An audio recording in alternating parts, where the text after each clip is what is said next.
La parole de sagesse. Dans cette vidéo, nous allons parler du don de parole de sagesse.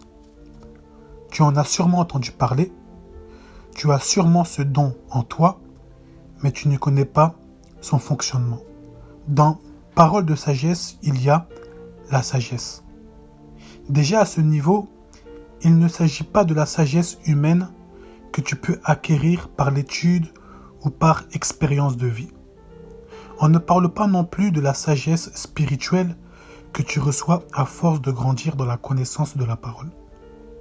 Aussi, une personne qui n'a pas étudié, qui ne connaît pas grand-chose, peut avoir le don de parole de sagesse. Ce n'est pas un don réservé aux personnes intelligentes. Ce don provient d'une révélation surnaturelle que tu reçois de Dieu. Le don de parole de sagesse, c'est une capacité divine qui consiste à répondre aux réalités surhumaines auxquelles l'intelligence naturelle ne peut y accéder. C'est un don, une sagesse de Dieu qui t'est donnée pour résoudre un problème compliqué. Lorsque la personne applique cette parole de sagesse reçue, les choses se débloquent.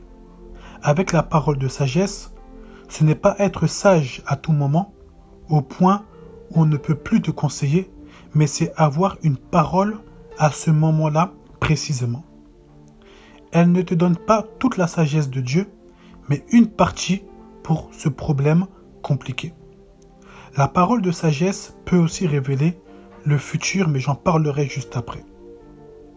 Certains qui ont cette capacité de bien interpréter les songes ou ceux des autres, ce sont des personnes qui ont le don de parole de sagesse.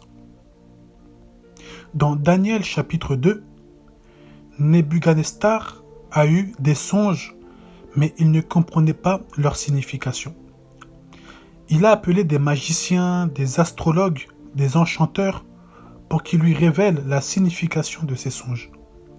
Mais personne n'en a eu la capacité. C'est à ce moment-là que Daniel intervient pour lui expliquer les songes et leur signification, car Daniel avait ce don de parole de sagesse. Dans Genèse chapitre 41, on voit encore Pharaon qui reçoit des songes, mais lui aussi ne connaissait pas la signification. Lui aussi fait appel à des magiciens et à des sages de l'Égypte, mais personne n'avait pu lui expliquer ce que cela signifiait. C'est là que Joseph intervient pour lui expliquer la signification de ce qu'il avait vu, car Joseph avait un don de parole de sagesse. Donc, lorsqu'on parle de ce qui s'est passé avec Daniel et Joseph, on parle d'avoir le don de parole de sagesse, c'est-à-dire une capacité de la sagesse divine. Ce qu'il faut retenir de la parole de sagesse, c'est qu'elle permet à certaines personnes de sortir d'une situation. Concernant le fait que la parole de sagesse peut révéler le futur, c'est par exemple te donner une trajectoire qui va t'amener à une finalité ou à un résultat. Par exemple, une personne peut recevoir une parole de sagesse et te dire « Si tu passes par ce chemin, tu auras de meilleurs résultats et c'est à partir de là que ta vie va évoluer. » Il donne une parole de sagesse mais qui lui révèle un succès futur. Quelle est l'utilité de ce don? La parole de sagesse a un très grand rôle, pas seulement dans le ministère, dans la prédication, mais aussi dans la gestion et la direction d'une église. Il peut se poser des questions et des problèmes que même des personnes expérimentées ne peuvent résoudre. Mais lorsqu'une révélation surnaturelle vient, en parlant de la parole de sagesse, la situation se débloque. Par exemple, l'église spirituellement ne décolle pas. Le leader ne comprend pas car l'église prie, l'église écoute les enseignements, mais on ne comprend pas ce qui bloque spirituellement. Et au bout de 2 semaines, on reçoit une parole de sagesse qu'il faut prendre autorité sur la ville. Et nous commençons un temps de prière en prenant autorité sur la ville et les choses se débloquent dans l'Église.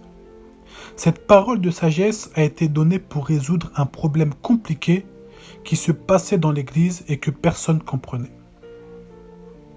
Dans Actes chapitre 23, le verset 6 à 7, on nous dit « Paul, sachant qu'une partie de l'assemblée était composée de Sadducéens et l'autre de pharisiens, s'écria dans le Saint-Indrin, « Homme frère, je suis pharisien, fils de pharisien. C'est à cause de l'expérience et de la résurrection des morts que je suis mis en jugement. » Quand il dit cela, il se leva une discussion entre les pharisiens et les sadducéens, et l'assemblée se divisa. Paul est amené en jugement, et de manière générale, tous sont contre lui. Donc Paul se retrouve dans une situation compliquée. Mais il reçoit une parole de sagesse, car il se retrouve dans une situation délicate. Paul se met à parler sur la parole de sagesse, et la situation se débloque.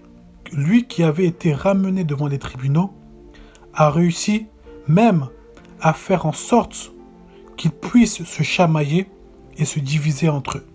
On nous dit, il s'éleva une discussion entre les pharisiens et les sadducéens et l'assemblée se divisa. Pourtant, ils étaient tous d'accord et unis pour condamner Paul.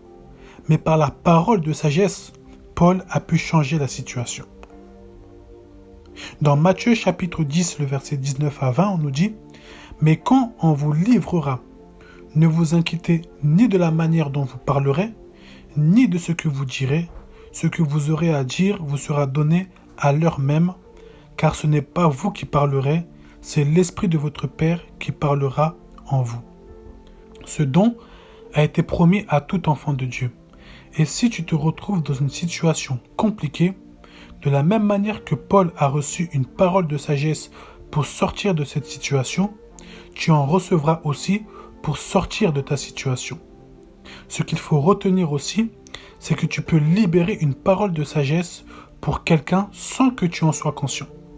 Mais lorsque la personne applique ce que tu lui as dit, elle réussit. Tu peux aussi libérer une parole de sagesse sans être conscient, mais la personne en face sait que c'est une parole de sagesse qu'elle a reçue de Dieu à travers toi. Mais tu peux aussi être conscient que tu as reçu une parole de sagesse pour quelqu'un. Tout dépend de ta sensibilité. C'était le message sur la parole de sagesse. Merci beaucoup.